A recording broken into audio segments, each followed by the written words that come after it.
How's it going, guys? Welcome back to part 2 of how to build cemetery columns. If you haven't seen part 1, I recommend you go ahead and check that out. We built the main columns and gates, but in this video I'm going to be focusing on the side walls, end columns, and then the fence in between that. This is yet again another pretty long video, but that's because I go into every single step that I do, but I appreciate the support. But yeah, hope you guys enjoy. I started work on the side walls for the columns. These go on the opposite sides of the gates, as you can see from this crude sketch right here. These are going to have this slanting down part, and the fence is going to rest on top of that and then be bolted to the column. So that's why I had to cut out this 7-inch wide section from all the foam, and this is directly in the middle of the column. So like I said, this wall is 7 inches wide, and you can make it wider because these are just two separate pieces that I built, and then I connected them together with these 1x4s all around both sides. So you can make it wider if you want. I'll go ahead and give you the measurements for these two separate wall pieces. The longest piece down here is 4 feet, 4.5 inches. And that goes from the base of the column all the way to the other side. These vertical 1x3s are 19.5 inches. And this top 1x3 is 41.5 inches. From the top of this one to the side of this 1x3, which is 27 3/8 inch. On top of that, we have a 14.5 inch 1x3, 4-inch 1x3 on the top of a 23 5/8 inch 1x3, and then lastly a 3-inch 1x3 in between these two pieces. And this just fits into this notch right in here. Alright, so I did some more work on the side walls. I went ahead and added the 1/4-inch Luan onto the front side, and I eyeballed this curve right here. And the way I did this is I pieced certain pieces of Luan together, and this helps me save on the amount of plywood I'm using. And then I also cut out some areas where the bricks are going to be showing through, and that's why I have this 2-inch foam glued on from the back.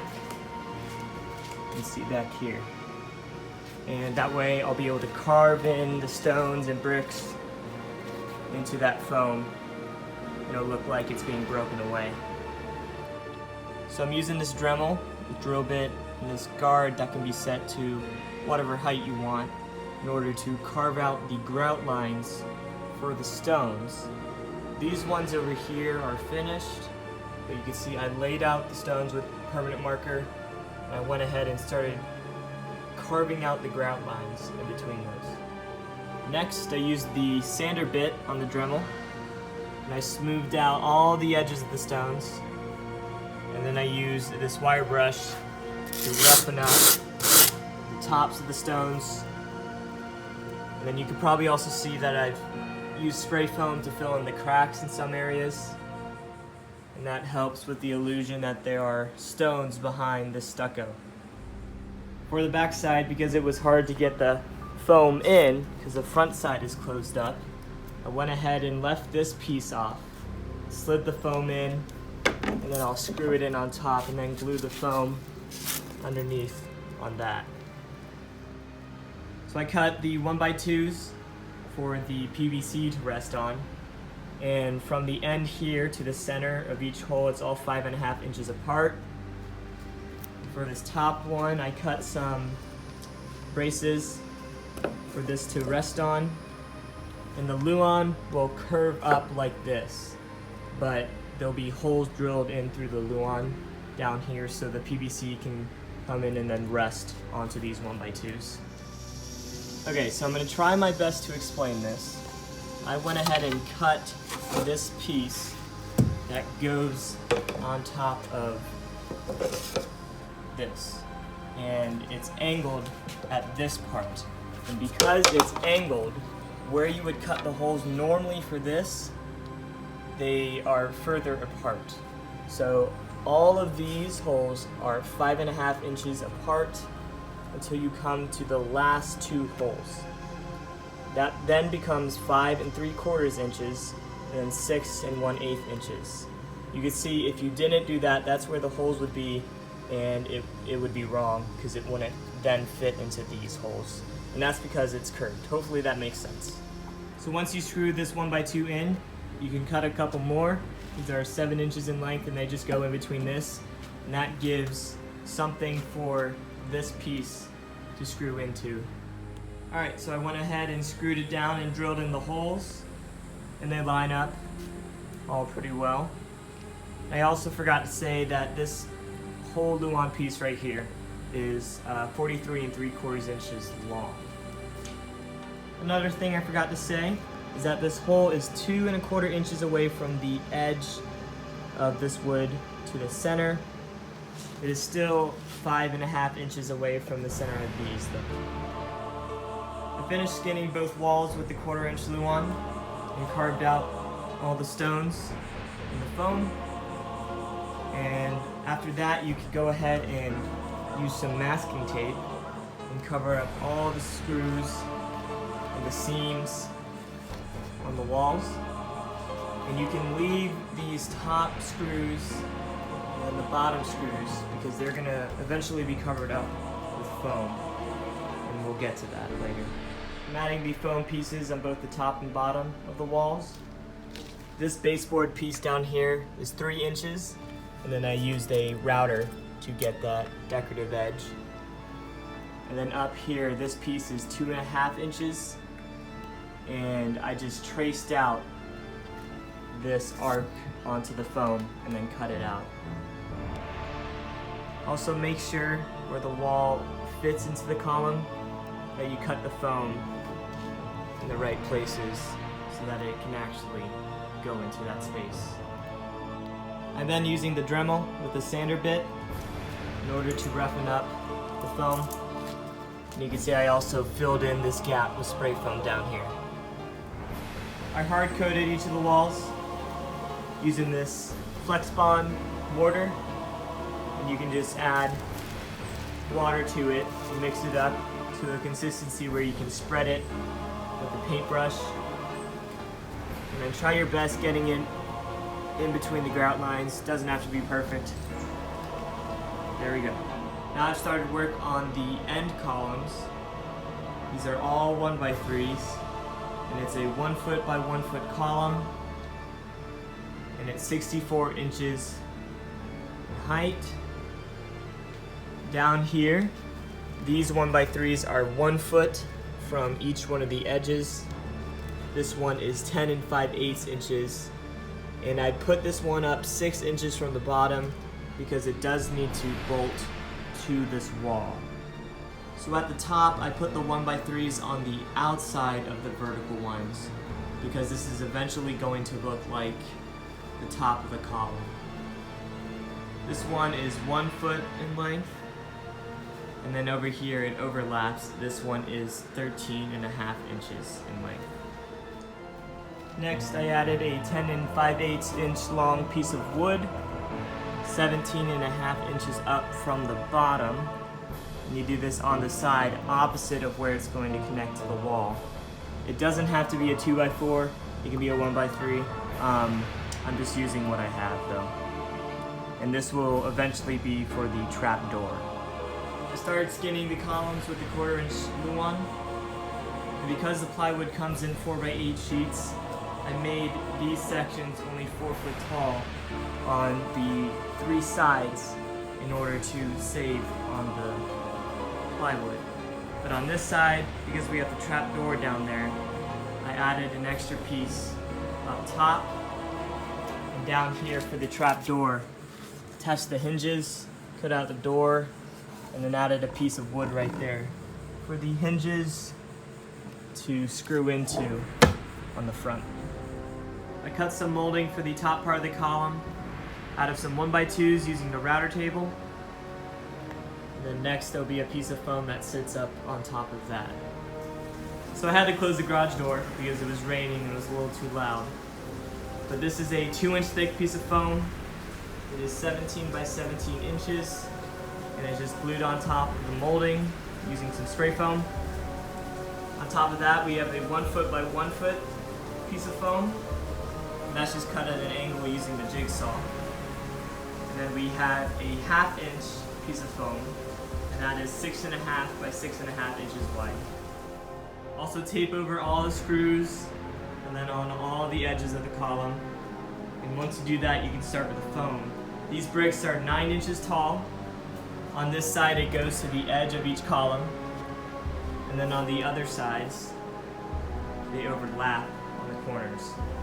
This first brick starts down 5 inches from the top. And then the first 4 bricks are all 9 inches, except the bottom brick, which is 7 inches, because the baseboard will cover up the rest. Because the baseboard is going to look a lot like this with the 2 different layers, you do have to add some scrap Luan in order to glue on 2 pieces of foam so that it builds it out to the right height so that you can glue the 2 different pieces on. So you can see how I'm doing the baseboard. I glued the first 2-inch piece on to the actual foam bricks, and then the 9-inch piece right here is glued on to part of the 2-inch piece, and then the rest is onto these pieces of foam.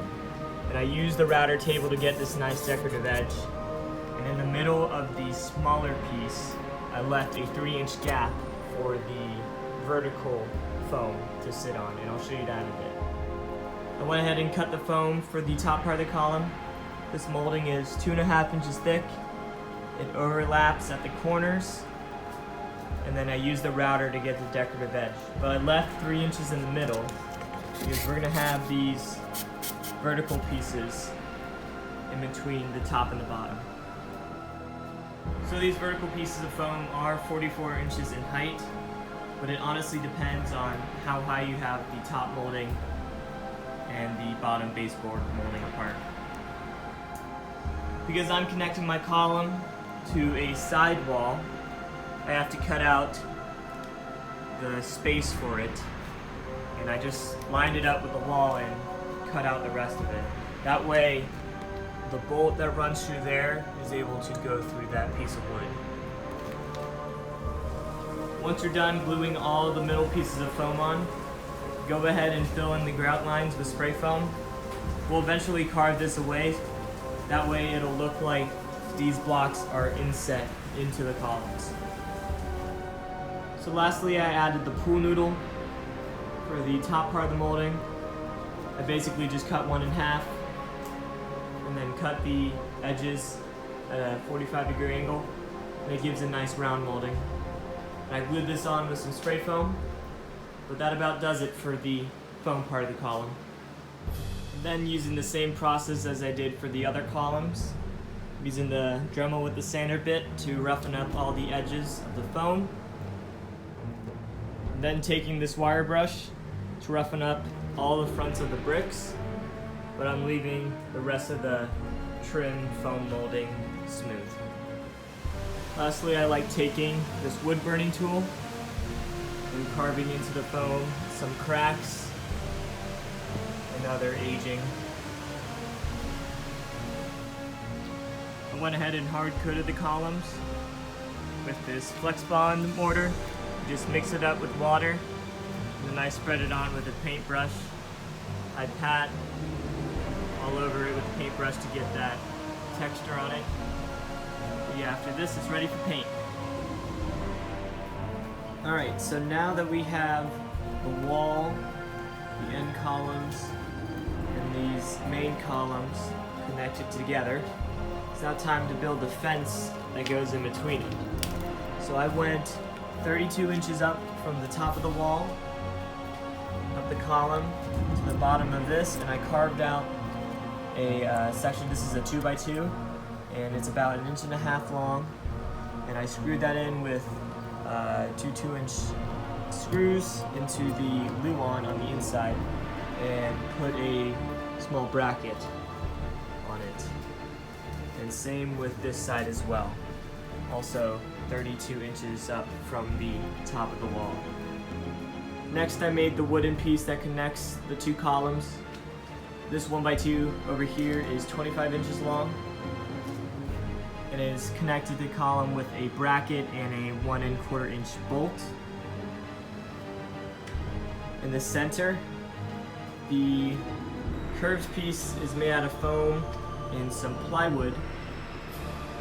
The foam is glued together also to the plywood, and the plywood is screwed on to the 1x2s, and I notched out either side so that it's flush with the 1x2. This 1x2 up here is 12¾ inches long, and I will eventually cut the holes for the PVC to line up with the holes down here. And there we go. So once you drill the holes into the wood and into the foam for the fence, you can go ahead and start cutting the PVC. I'd already had these black ones, but they are 40 inches in length for all the flat sections, so these 4 and then the 2 up here. But for the curved parts, because the PVC does go down into the wall, they do have to be a little longer. So this first one is 42 inches, and it goes up to 44, and then up to 46, and then back to 40 for the flat ones. Also, if you want to keep this fence section as one main piece, you can go ahead and screw in all the PVC on either side. It also helps it to be a little more sturdy. For the finials, I like making them out of foam paper, and I cut each side out, and I glue 2 of the sides together, leaving the bottom side open, and then glue them onto the PVC with hot glue. So I went ahead and put a base coat of paint using the spray gun. And it's just a lighter gray for the bricks and other parts, and then the darker gray for a lot of the molding. I also put the base coat of paint on the walls and use the darker gray for the tops and the molding, and for the stones, and then the lighter gray for the rest. But this will be blended in a little more and look more like stones once I start detailing it. So I went over the columns and the walls with the watered down black. And if you want to see how I do that in more depth, I explain it in the previous video for these main columns. But now I'm going to go ahead and add the browns and greens, and then I'll dry brush them. Okay, so I added all the browns and all the greens. I dry brushed to hit all the edges of the foam. You can see it well here with the bricks. I went in between the grout lines with a dark brown to help bring the stones out some more. But yeah, it's pretty much done now. And I'll go ahead and set it up so we can see it all complete. So I found that the foam and the plywood wasn't sturdy enough, and it actually broke when I was trying to set it up. But instead I used the 1x2s and just cut at the angles to get that curve, and it still looks like a curved piece of wood, but it's a lot more sturdy. And I just attached them with brackets, and I bent the brackets. These are L brackets, but I bent them using a hammer to get them to the right shape. And there's also brackets on the back as well. And the way I drilled the holes is I had to hold them at an angle so I could drill them straight down through the wood so that the PVC can fit through it. But now it's a lot more sturdy. Alrighty, so I've got all the columns, walls, and the fence set up in the middle of our driveway. It is pretty big when it's all set up together. But this year we're going to have the people walk through the middle of these columns, so the gates will be open to enter into the rest of our haunt. So it's a pretty grand entrance. But yeah guys, I hope you enjoyed these couple of videos. If you have any questions, about the columns, walls, fence, or anything else, go ahead and ask them down in the comments. I'll be happy to answer them. Go ahead and follow us on our Facebook page, Haunt for HEP. We raise money for the Homeless Empowerment Program, and we would love your guys' help. I'll go ahead and put some nighttime shots after this, but I hope you guys enjoyed. So happy haunting, happy Halloween. See you guys next time.